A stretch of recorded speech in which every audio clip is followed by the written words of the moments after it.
Estrelando só está começando. Meu entrevistado de hoje veio de São Paulo, Gerson Pelafsky. Ele vai falar sobre astrometeorologia. Logo depois, céu aberto e dicas do Estrelando. Não saiam daí.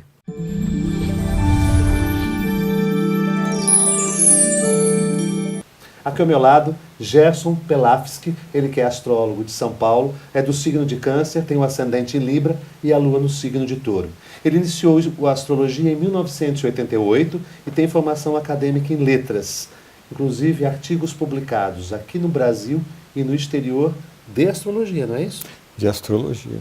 Quero te agradecer muito a presença, a sua vinda de São Paulo aqui no estúdio de Santos, para justamente dar uma entrevista para o programa Estrelando. O Gerson foi convidado para falar sobre astrometeorologia, que é um tema que eu fiz somente uma parte de uma entrevista com o Fatiolo há uns anos atrás, né? E eu gostaria de saber de você, que parece que você apresentou no Congresso do Rio, não foi? Esse tema. Isso. Que é um tema que a gente não tem aqui, né? Em Santos, dificilmente se coloca informação em escolas. Me fala como é que funciona a astrometeorologia. Esse tema me interessou muito porque eu tenho muito contato com produção astrológica na Europa, Estados Unidos, e lá, por conta dos furacões, tufões, os astrólogos eles se debruçam muito sobre esse estudo, né? Não que eles usem astrologia separado do que a gente conhece dos conhecimentos científicos, mas eles aliam junto com a meteorologia mesmo. Entendi. Né? Então eles antecipam, às vezes, certos acidentes que estão já na iminência de acontecer, e com o mapa eles vão se preparando, né? Por exemplo, quando tem uma determinada configuração astrológica, eles levantam o mapa, e à medida que esses astros estão se aproximando dos ângulos da carta, vamos dizer, seria como refletiria, por exemplo, a proximidade de um furacão tocando o solo, né? Entendi. Então, isso permite, por exemplo, perceber, fazendo as cartas, que em determinadas situações, onde, dependendo da localidade, o cálculo do mapa, não haveria, assim, por exemplo, o aspecto exato, né? Com ângulos, com ascendente, meio do céu, e aí você vai olhar depois, são justamente áreas em que às vezes o furacão não tocou o solo, quer dizer, ele passou e... Interessante. Bem interessante. Por exemplo, é possível hoje você prever, que vai ocorrer um terremoto, ou vai ocorrer um vulcão, alguma coisa assim? Essa sua pergunta é interessante, porque justamente o início dos meus estudos foi eu comecei para estudar esses fenômenos esses desastres naturais, né? Esses fenômenos mais extremos mesmo, então terremotos, vulcões e tal. Depois, com o tempo, eu fui deixando um pouco de lado, porque, principalmente quando houve aquele terremoto do Haiti, que eu fiquei muito triste vendo aquelas crianças andando em escombros, o país totalmente destruído, né? Então eu fiquei muito mexido com aquilo, eu falei, eu vou me voltar para outros fenômenos mais amenos também, dentro da mesma linha de estudo, porque envolve assim, a observação através de eclipses, lunações e tal, né? Dos mapas de ingresso solar, que é quando o Sol entra a 0 grau de Áries, de Câncer, né? Libra, de Capricórnio. Isso. Né? Até falando para o telespectador que pode não entender muito desse assunto, assim, uma pergunta básica. É possível prever, vai chover muito? Sim. É possível prever? Vai ter muito sol este ano? Ou vamos ter alagamentos? Que tipo de mapa você olha para fazer esse tipo de previsão? Uma vez, inclusive, no meu blog, eu fiz um estudo daqui da América do Sul, tinha algumas configurações dos mapas de ingresso solar, e até fiz um artigo que eu escrevi, olha, pode haver chuvas torrenciais, inundações nos países aqui da América do Sul e tal. Aí, de fato, isso se observou mais tarde. Aí, baseado em que técnica que você utiliza? No mapa do país, por exemplo, tem o mapa do Brasil, né? Você utiliza 1608 do dia 7 de setembro? Isso. Então, nesse mapa, é possível você fazer uma previsão de como vai ser a temperatura, o clima de 2019, por exemplo? Sim, É através disto que faz, isso. do mapa do país? É, através da carta de ingresso solar, né? Então, por exemplo, no caso dessas inundações, né, tinha relação com a presença de Saturno nos ângulos do mapa. Se eu não me engano, no ascendente, porque principalmente eles fazem uso dos planetas maléficos para mostrar a manifestação de fenômenos que são destrutivos, né? Porque a própria qualidade inerente do planeta reflete no nosso mundo de fenômenos situações extremadas, situações que geram conflito, sofrimento, adversidade, né?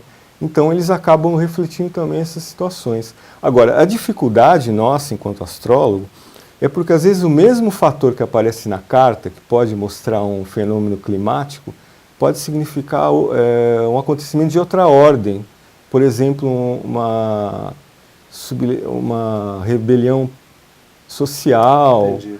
uma situação, Entendi. outro tipo Para de... esse tipo de previsão, sim. Por exemplo, nós temos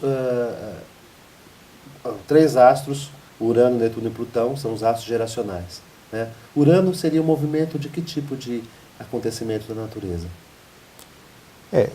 No meu caso, eu uso mais as técnicas tradicionais que vêm da astrologia árabe, então como que da funciona? astrologia Eu tenho medieval. curiosidade disso. Não que eu ache que esse uso desses planetas não tenha valor. Entendi. É que como eu fiz uma linha de pesquisa mais tradicional, né? mais tradicional, eu prefiro aplicar aquilo que... E como que funcionaria assim? A cada astro seria pertinente a que tipo de movimento?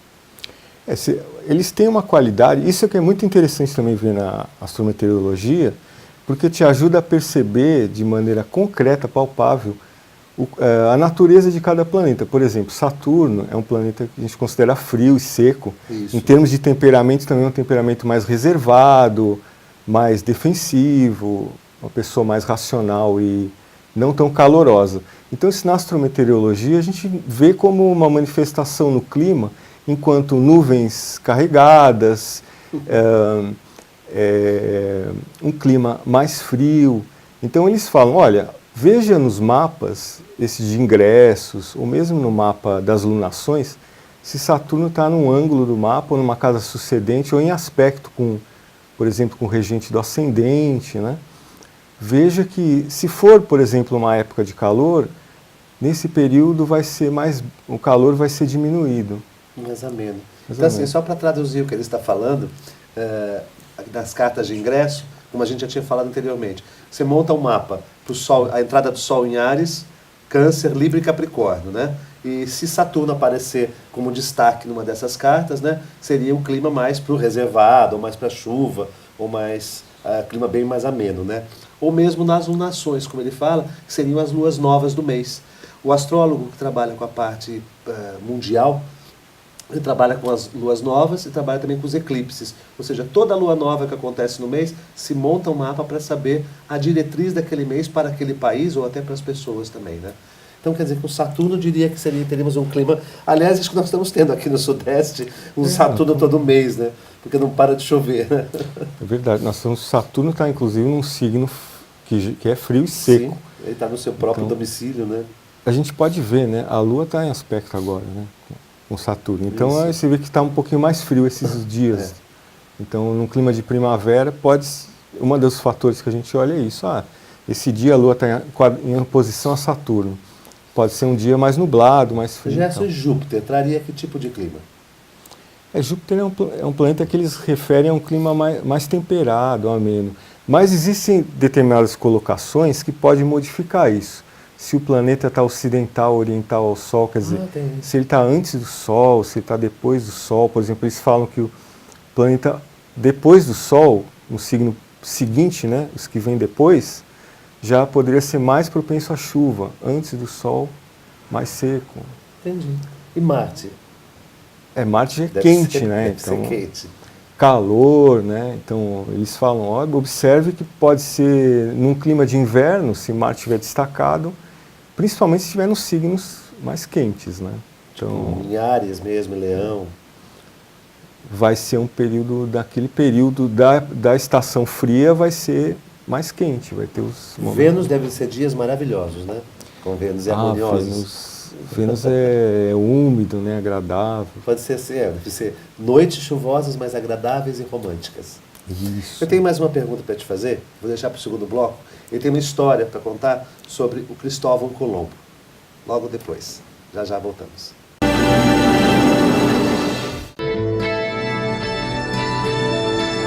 Apoio. Euro Materiais para Construção e Reforma. Praça dos Andradas 110, em Santos.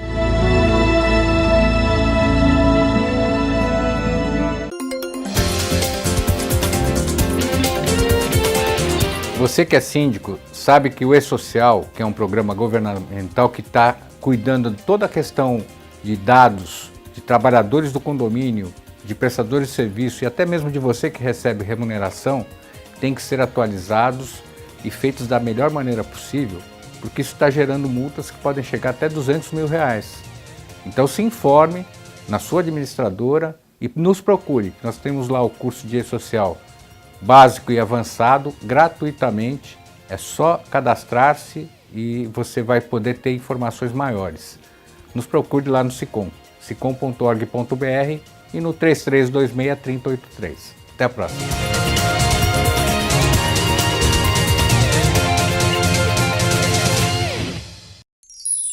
Comunicado. A Escola Santista de Astrologia está com inscrições abertas para os cursos regulares de formação em astrologia. Curso básico com turmas manhã, tarde e noite, interpretação de mapa astrológico, previsões e supervisão de mapas. A escola ainda oferece atendimento de mapas astrológicos e uma grande variedade de livros. Escola Santista de Astrologia, Rua Goitacazes, número 8. Telefone 3284-9714. Santos.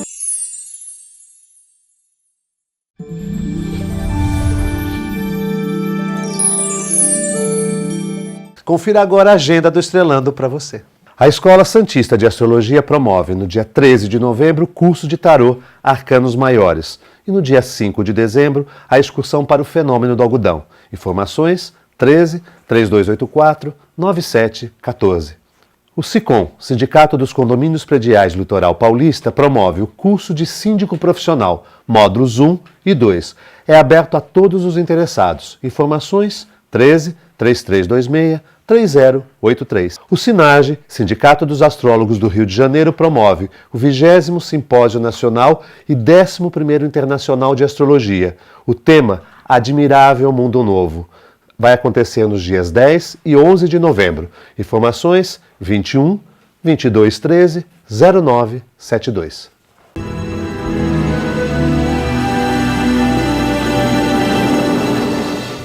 Voltamos ao segundo bloco, meu entrevistado Gerson Pelafsky, estamos falando sobre astrometeorologia. Antes dele contar a história do Cristóvão Colombo, eu tenho aqui marcado que eu li o seu texto sobre o parapegma. Isso. O que é o parapegma? Ele seria como um computador rudimentar, né? Ou seja, seria um artefato onde o nome dele alude a expressão pino ao lado do pino, quer dizer. Ao lado do pino. Ao lado do pino.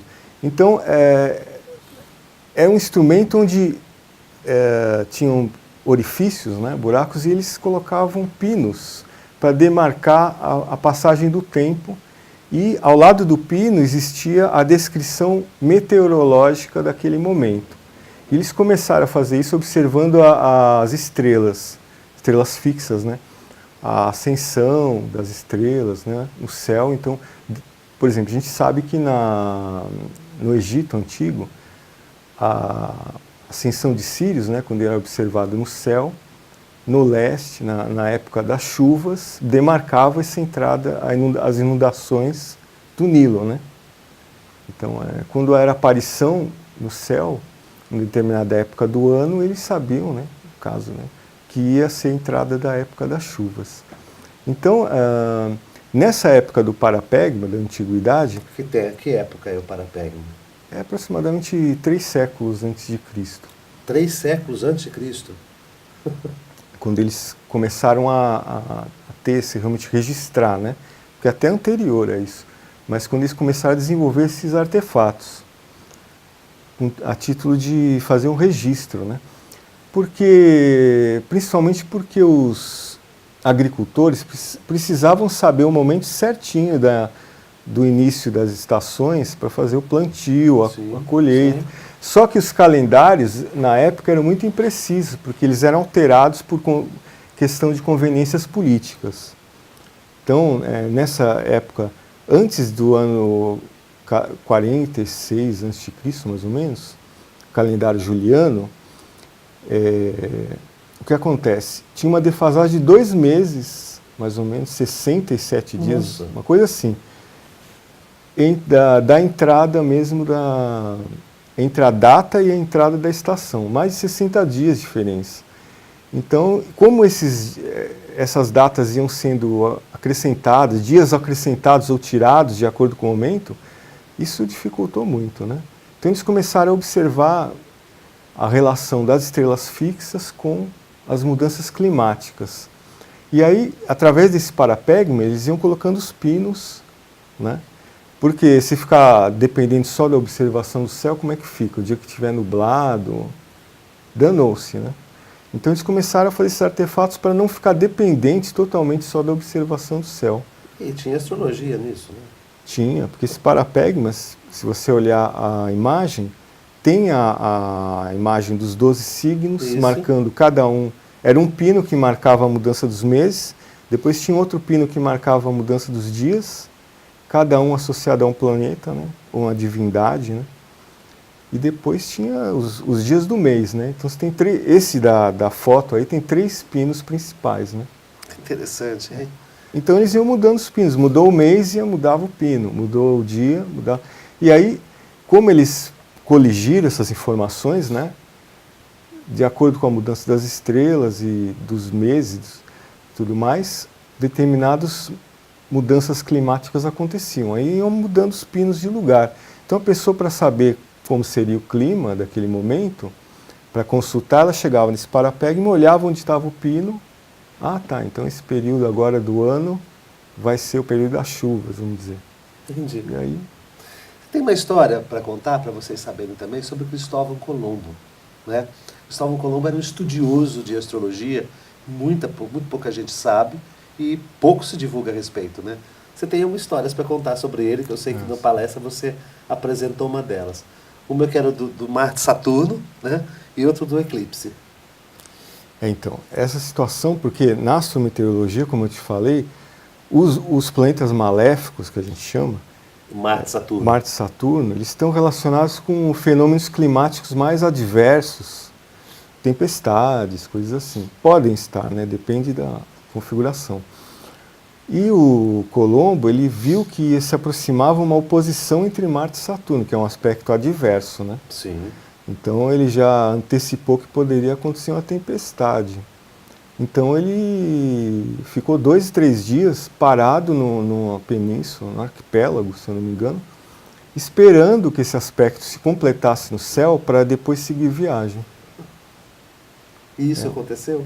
Aconteceu, está registrado numa carta dele que ele deixou, que é um documento histórico registrado, ele falando, olha, eu sabia que ia ter o aspecto de Marte e Saturno, então eu decidi fazer uma pausa aqui e esperar, porque para evitar que o navio enfrentasse uma tempestade, que a tripulação, né, enfrentasse uma tempestade. E deu certo. Deu certo. Você tem uma história também sobre os eclipses, sobre um eclipse. Isso. Essa história é muito curiosa, parece até anedótica, né? Porque ele, em um determinado momento das suas viagens, a tripulação dele estava enfrentando falta de mantimentos, de alimentos mesmo, né? E correndo o risco de passar fome. Iam passar fome. E correndo o risco de morrer, né? E daí, porque no local onde eles se encontravam, os indígenas se recusaram a compartilhar alimentos com a tripulação. E daí, como ele estudava, conhecia astrologia, né, ele consultando a efemérides, ele soube com antecipação que haveria um eclipse. Então ele chegou para o chefe da tribo e falou, olha o seguinte, eu me comuniquei com o seu Deus e ele me transmitiu a seguinte mensagem, se vocês não derem mantimentos para a nossa tripulação, ele vai acabar com o Sol, ele vai aniquilar com o Sol, vai sumir. né, do céu. E aí vai ser daqui 1h30, vamos supor, né? Ele já sabia a hora, claro. Ele né? sabia direitinho. Defender antes que aconteceu o eclipse. E exatamente na hora que ele falou, houve o eclipse a tribo ficou aterrorizada, achando que o Sol tinha sido, né, destruído, engolido. Né? E aí, de pronto, ele já se prontificou a distribuir alimentos e tal, e assim ele salvou a tribo, né? E aí parece que até que o Colombo falou, olha, eu vou agora me comunicar com Deus, vamos ver se ele vai mesmo salvar. Né? Não dou certeza. Ele foi lá num determinado local, ficou em meditação e voltou falando, não, o Deus, ele se prontificou, vai ser daqui tanto tempo. E aí coincidiu com a época que terminou o eclipse, com a hora que terminou o eclipse, e voltou o Sol, tudo bem, né? Aí conseguiu alimentação para a tripulação. Conseguiu a alimentação. Salvou a vida. Você vê, a astrologia teve uma importância decisiva na história, né? Muito interessante isso. E poucos sabem, né, do Cristóvão Colombo interessado em astrologia, né? Gerson, você dá curso, ministra curso sobre astrometeorologia? Sim, sobre vários ramos da astrologia, né? Esse conhecimento eu dividi um pouco no meu curso de astrologia mundial, né? Mas também... porque é uma cadeira, uma ramificação da astrologia mundial, né? Para estudar também climas e tal, né? Isso, a gente vê flutuação de preços, dos produtos, tudo isso usando técnicas da astrologia árabe, medieval, tudo. E é bacana que funciona, né? Você é muito estudioso dessa área de astrologia tradicional, não é? Então nós vamos fazer um outro programa, tá bem? Fique aí, nós vamos gravar mais alguns assuntos com você. Tá? Tá bom. Para vocês, uma ótima semana. Semana que vem tem mais.